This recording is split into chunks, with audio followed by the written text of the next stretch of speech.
मीरा ने उनकी चाल में निहित एक इरादे देखा और उसके दिल पर एक भारी और स्थायी डर ने पंजे गाड़ दिए। उसे लगा कि जो कुछ भी हुआ वह केवल शुरू है। उस रात जब हवा रुकी, गांव की खिड़कियों के पर्दे हिले बिना मीरा ने देखा कि मां की आंखें उसके सपनों में आकर मुस्कुराती हैं, पर वास्तविकता कुछ और कहती है। मां के हाथ में जो निशान हैं, वे हर रात और गहरे होते जा रहे हैं। मीरा ने निश्चय कर लिया, वह जंगल के उस रास्ते के बारे में हर सच को उजागर करेगी। उसने देखा कि जंगल की रूहें केवल जंगली जानवर नहीं थीं, वे पुरानी बातें थीं, बुरी बातें जो पीढ़ियों से नीचे गहराई में दबकर बैठी थीं। और अब वह समझ गई कि कुछ चीजें रात में जागती हैं और वे अपनी खुराक लेती हैं, कभी छोटी कभी बड़ी, पर उनकी कामना इतनी है कि वे पूरा गांव चूस लें। मीरा ने सूटकेस उठाया, आंखें नीमी थीं पर चाल में ढीठपन था। उसने माता से कहा, मैं जा रही हूं मां, संभालो अपने आप को। मां ने हल्का सा सिर हिलाया और उसकी आंखों में वह चमक फिर उतर आई। एक बार, एक क्षण, जैसे मां ने पसंद किया कि बेटी चली जा रही है। मीरा अब अकेली जंगल की ओर निकली, पर इस बार उसके कदम अलग थे। वह जानती थी कि जंगल कोई साधारण रास्ता नहीं है। वह जानती थी कि यदि किसी ने पूर्व में जंगल से कुछ मांग लिया था, तो अब उसकी मां की कीमत मांगना बाकी है। उसकी मन में एक ठंडापन उतर आया, पर साथ ही एक आग भी थी, किसी धोखे का, किसी कटु सच का विरोध। वह आगे बढ़ी, हर कदम में एक पुरानी कहानी घुली हुई, हर पल के साथ अंधेरा और गहराता गया। पेड़ों की परछाइयां जैसे उसकी तरफ रेंग कर आती। आखिरकार वह उसी जगह पर पहुंची जहां पहले उसकी लड़खड़ाहट की शुरुआत हुई थी। वह जगह जेठ की रात जैसी थी, सूनी, खाली और भूतिया। तभी दूर से एक कर्कश चीख गूंजी, कुत्तों की नहीं, किसी इंसान की, कमजोर, टूटती और भर-भरा कर बिखरती हुई। मीरा का दिल जोर से धड़क उठा। वह भागी। उसने देखा कुछ चमकीले आंचल जैसे किसी ने हवा में फैला दिए हों, और फीके दमकते सितारों जैसी आंखें उस अंधेरे में चमक रही थीं। फिर उसने देखा एक आकृति जमीन पर पड़ी थी, बुरी तरह जली हुई और निछावर। पर मैं फिर से ज्यादा ग्राफिक नहीं करूंगी, बस इतनी कहूंगी कि वह आकृति किसी मनुष्य की ही थी। मीरा ने जैसे होश खो दिए, उसके हाथ कांप रहे थे। वह नीचे गिर पड़ी और अंतिम स्वर में उसने मां का नाम दोहराया।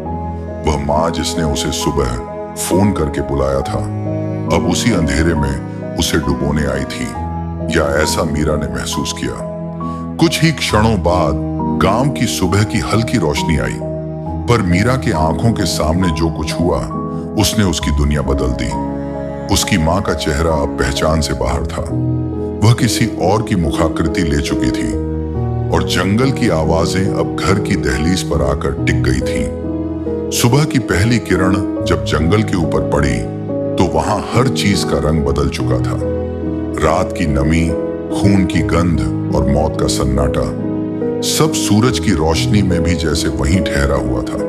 गांव के कुछ लोग जो सुबह सुबह लकड़ी या दूध के लिए निकलते थे, उन्होंने रास्ते के पास कुछ अजीब देखा। मिट्टी में लकीरें, जूते के निशान और किसी जानवर के पंजे के गहरे धब्बे। कुछ ही दूर पर एक लड़की का दुपट्टा पड़ा था, फटा हुआ, खून से सना हुआ। गांव में खबर फैलने में वक्त नहीं लगा। राधा नहीं पहुंची अपनी मां के घर, किसी ने कहा। रात में जंगल से आई थी शायद, पर सुबह तक कोई नहीं देखा। राधा की मां शांति देवी, जो बीमार होकर बिस्तर पर पड़ी थी, जब यह सुना तो चीख उठी, नहीं, मेरी राधा आ रही थी मुझसे मिलने, मैंने खुद उसको बुलाया था। लोग जंगल की तरफ दौड़े, पुलिस को भी बुलाया गया, पर जो नजारा वहां मिला उसने सबको हिला दिया। झाड़ियों के बीच राधा का शव पड़ा था, उसका चेहरा आधा मिट्टी में दबा हुआ, बाल फैले हुए, और उसके चारों तरफ गहरे पंजों के निशान। कोई इंसान नहीं, जैसे किसी जंगली जानवर ने नोच डाला हो। मगर सबसे डरावनी बात यह थी कि उसकी आंखें खुली थीं, पूरी तरह खुली, किसी को घूरती हुई, जैसे मौत के बाद भी वो कुछ कहना चाहती हो। पुलिस ने कुत्तों की बात की, मगर वहां के बुजुर्गों ने कहा, यह काम जानवरों का नहीं, यह तो उस रास्ते की आत्मा का काम है। हर कोई जानता था उस जंगल के बीचों बीच एक पुराना कुआं है, जहां बरसों पहले एक औरत मरी थी, जिसे सब काली माई कहते थे। कहा जाता था रात में अगर कोई उस रास्ते से गुजरे और उसका नाम पुकारे तो वो लौटकर नहीं आता। राधा की मौत के बाद गांव में एक अजीब माहौल हो गया। उसकी मां की तबीयत और बिगड़ गई। रात को वो नींद में बार बार कहती, राधा तू आ गई, तू दरवाजे पर खड़ी है क्या? घर वाले कहते, अम्मा वहां कोई नहीं, मगर दरवाजे के बाहर सच में हवा हिलती थी, जैसे कोई परछाई वहां खड़ी हो। एक रात पड़ोसी ने देखा शांति देवी के घर की खिड़की से किसी लड़की का चेहरा झांका। लंबे बाल, फीकी सफेद चमड़ी और आंखें जो आग की तरह चमक रही थीं। उसने देखा और फिर वो चेहरा गायब हो गया। सुबह शांति देवी बिस्तर पर मृत मिली, मगर उनके चेहरे पर एक अजीब सी मुस्कान थी, जैसे उन्हें कोई मिल गया हो। गांव वालों ने समझ लिया कि राधा अपनी मां के पास लौट आई थी, मगर बात यहीं खत्म नहीं हुई। कुछ दिनों बाद उसी जंगल के रास्ते से गुजरने वाले दो लड़के, जिनका काम था लकड़ी काटना, अचानक गायब हो गए। जब लोगों ने खोजा तो सिर्फ एक लड़के की लाश मिली और दूसरे के जूते। मिट्टी पर वही पंजों के निशान थे, वही खून के दाग। लोगों ने कहा रात में किसी ने रोने की आवाज सुनी थी, मां मां मुझे साथ ले चल। धीरे धीरे गांव के लोग उस रास्ते से गुजरना बंद कर चुके थे, पर उस जंगल में हर रात कोई औरत गाती थी, एक धीमी उदास आवाज में। ऐसा लगता था जैसे वो अब भी किसी को पुकार रही हो। कुछ महीनों बाद एक सरकारी अधिकारी शहर से आया। नाम था अमित वर्मा। उसका काम था गांव में बिजली का सर्वे करना, ताकि जंगल के रास्ते पर लाइट लगाई जा सके। लोग बोले, साहब उस रास्ते पर मत जाइए, वहां राधा की आत्मा घूमती है। अमित ने हंसकर कहा, आत्मा वात्मा कुछ नहीं होती, ये सब मन की बातें हैं। उसने उसी रात फैसला किया कि वो रास्ते का निरीक्षण करेगा। अपने दो साथियों के साथ वो रात में टॉर्च लेकर निकला। जंगल में हवा बहुत भारी थी। टॉर्च की रोशनी में धूल और धुआं तैरता हुआ लग रहा था। अचानक एक साथी बोला, सर कुछ सुनाई दिया? कानों में एक हल्की सी आवाज आई, जैसे कोई लड़की बहुत दूर से मां कह रही हो। अमित ने कहा, यह तो हवा की आवाज है।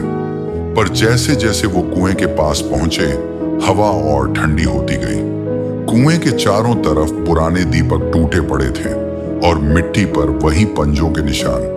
अमित ने नीचे टॉर्च फेंकी। पानी तक पहुंचने से पहले ही रोशनी बुझ गई और तभी किसी ने उसके कंधे पर हाथ रखा। वो पलटा, पीछे कोई नहीं। दूसरा साथी गायब। तीसरा कांपते हुए बोला, सर वो रही। अमित ने देखा, दूर पेड़ के पास कोई लड़की खड़ी थी। बाल हवा में उड़ रहे थे, चेहरा अंधेरे में आधा छिपा हुआ। उसने हाथ बढ़ाया और बहुत धीमी आवाज में कहा, मां। अमित का दिल तेजी से धड़कने लगा। वो लड़की अब पास आने लगी। उसके कदमों की आवाज नहीं थी, लेकिन जमीन पर छाया हिल रही थी। जब वो पास आई तो अमित ने उसकी आंखें देखी, वही आंखें जो खुली रह गई थी उस रात। वो राधा थी। अमित पीछे हटना चाहता था, मगर उसके पैर जकड़ गए। राधा ने धीरे से कहा, मां अब चैन से सो रही है, पर मैं नहीं। उसने अमित का गला पकड़ लिया और उसके चीखने से पहले ही सन्नाटा फैल गया। सुबह लोग कुएं के पास पहुंचे तो सिर्फ अमित की टॉर्च और उसका बैज मिला। मिट्टी में गहरे निशान थे और कुएं के पानी में लाल परत तैर रही थी। उस दिन के बाद किसी ने उस रास्ते का नाम नहीं लिया। वो रास्ता आज भी वैसा ही है। रात में वहां से गुजरते हो तो कभी कभी हवा में एक नाम सुनाई देता है, मां। और फिर कोई ठंडी सांस कानों के पास से गुजरती है, जैसे कोई अब भी वहीं खड़ी हो, किसी की राह देखती हुई। रात फिर उतर चुकी थी। वही जंगल, वही रास्ता, पर अब हवा में एक और तरह की नमी थी, जैसे किसी की सांसें आसपास मंडरा रही हों। गांव के लोग कहते थे कि जब भी कोई उस रास्ते से गुजरता है, हवा भारी हो जाती है, पेड़ झुक जाते हैं और जमीन से किसी औरत की सिसकियां सुनाई देती हैं। राधिका की मौत को 2 महीने बीत चुके थे, लेकिन उसकी मां सुशीला देवी अब भी मानने को तैयार नहीं थी कि उनकी बेटी अब इस दुनिया में नहीं। वे रोज रात को घर के आंगन में दिया जलाकर बैठ जाती और बार बार वही बात दोहराती, राधिका तू आएगी ना बिटिया, मां यही है। गांव की औरतें अब उन्हें पगली समझने लगी थीं, लेकिन उनके चेहरे पर वो पागलपन नहीं था जो दुनिया में किसी को भूलने का होता है, बल्कि वो पीड़ा थी जो सिर्फ एक मां के दिल से निकलती है जब उसे अपनी औलाद की आत्मा की आवाज सुनाई देती है। हर रात जैसे जैसे सन्नाटा गहराता, सुशीला को लगता कोई उनके कंधे पर हाथ रखता है। कभी खिड़की से कोई साया गुजरता है, कभी रसोई में किसी के बर्तनों को छूने की आवाज आती है। राधिका, वे कांपती आवाज में पुकारती, लेकिन जवाब में बस हवा की सरसराहट सुनाई देती।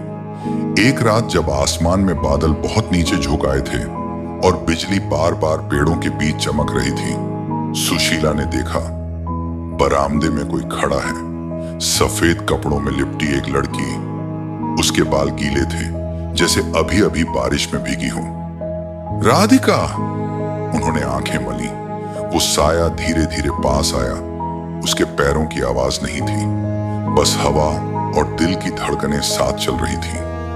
मां, आवाज वही थी, राधिका की। सुशीला का दिल जोर से धड़कने लगा। वे आगे बढ़ी, मगर उसी पल बिजली चमकी और वो साया गायब हो गया। सुशीला वहीं घुटनों के बल गिर पड़ी। आंसुओं से उनकी साड़ी भीग गई। अगर तू सच में थी तो फिर वापस आ बेटा। उस रात के बाद से उन्होंने खाना पीना लगभग छोड़ दिया। वे बस दीवारों से बातें करती और उसी रास्ते की ओर ताकती जहां से राधिका की लाश मिली थी। गांव के पंडित ने कई बार कहा, देवी जी, आपकी बेटी की आत्मा शांत नहीं हुई है, उसका कोई अधूरा काम बाकी है। क्या अधूरा काम? सुशीला ने आंखें भरते हुए पूछा। पंडित ने बस इतना कहा, वो जंगल जहां उसकी जान गई, वहां किसी बुरी शक्ति का वास है। उस शक्ति ने आपकी बेटी की आत्मा को बांध रखा है। सुशीला के भीतर जैसे बिजली गिर गई। उन्होंने उसी रात ठान लिया, वे अपनी बेटी को उस श्राप से मुक्त कराएंगी, चाहे जान ही क्यों न चली जाए। अगले दिन सुबह जब सूरज उगा, सुशीला ने पुराना दिया, एक अगरबत्ती और राधिका की तस्वीर अपनी थैली में रखी और अकेले निकल पड़ी उस जंगल की ओर। गांव वाले रोकते रहे, माई मत जाओ वहां, वहां कोई वापस नहीं आता। लेकिन वे सुनने को तैयार नहीं थी। उनके हर कदम के साथ मिट्टी की महक भारी होती जा रही थी, जैसे रास्ता उन्हें पहचान रहा हो। जंगल में दाखिल होते ही हवा ठंडी हो गई। पेड़ ऐसे खड़े थे जैसे किसी रहस्य के पहरेदार हों। बीच बीच में उल्लू की आवाज गूंजती और पत्तों के बीच कोई अदृश्य साया हिलता दिखाई देता। सुशीला धीरे धीरे आगे बढ़ी। राधिका, मां आ गई है बेटा। आवाज उनकी कांप रही थी। थोड़ी दूर आगे जाकर उन्हें वही जगह दिखाई दी, वही गड्ढा जहां उनकी बेटी का शरीर मिला था। मिट्टी अब भी काली थी, जैसे वहां किसी की आत्मा जल रही हो। वे जमीन पर बैठ गई, मिट्टी को माथे से लगाया और बुदबुदाई, बेटा अगर तू यहां है तो मां से बात कर। अचानक हवा तेज चली, पेड़ों से पत्ते उड़ने लगे। एक सिहरन उनके शरीर में दौड़ गई और फिर किसी ने पीछे से धीरे से उनका नाम लिया,